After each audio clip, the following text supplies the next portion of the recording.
The book that I'll be reviewing today is Born a Crime by Trevor Noah.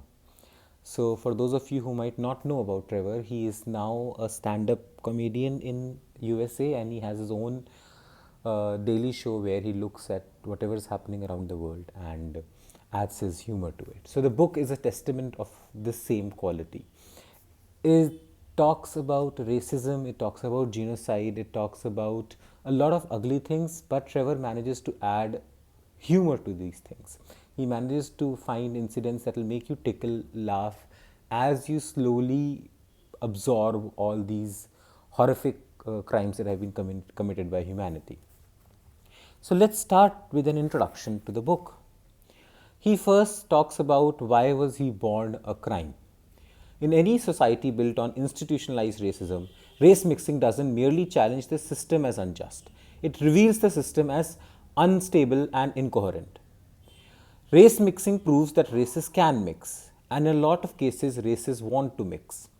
Because a mixed person embodies that rebuke to the logic of the system, race mixing becomes a crime worse than treason. So, he was born to a white father and a black mother, which is why he was termed as colored in his own country in Africa. And having a colored baby was supposed to be a crime at that point. So his mother could never reveal who the actual father was. She had to lie throughout his life, at least throughout the first part of his life, that the guy was a light colored black man from another country. So there are a lot of humorous instances. He talks about how witch hunts happen in Africa and everything is attributed to demons and the devil, and the church plays a major part. There is an incident where he actually poops in the dustbin, and then the entire area goes mad thinking there is a demon who has done that. So he writes a powerful monologue. It's a funny, powerful monologue. I love it. It's a powerful experience, shitting. There is something magical about it, profound even. I think God made humans shit in the way we do because it brings us back to down to earth and gives us humility.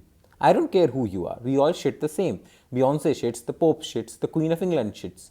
When we shit, we forget about our airs and our graces. We forget about how famous or rich we are. All of that goes away. So, as I said, he says the most profound things in the most humorous manner, I guess I would use that word. So there is this incident where his grandmother hits all the children in the family except him, and she says, because I don't know how to hit a white child. A black child I understand. A black child, when you hit them, they stay black. Trevor, when you hit him, he turns blue and green and yellow and red. I've never seen those colors before. I'm scared I'm going to break him. I don't want to kill a white person. I am so afraid I am not going to touch him. So because he was really white when compared to rest of his cousins, his grandmother was scared to beat him because she knew she might actually go to the jail one day. So he also talks about his mom, who encouraged him to break the barriers of the society that he lived in. My mother gave me the tools to do it as well. She taught me English as my first language. She read to me constantly. The first book I learned to read was the book, the Bible. Church was where we got most of our other books too. My mother would bring home boxes that white people had donated, picture books, chapter books, any books she could get her hands on.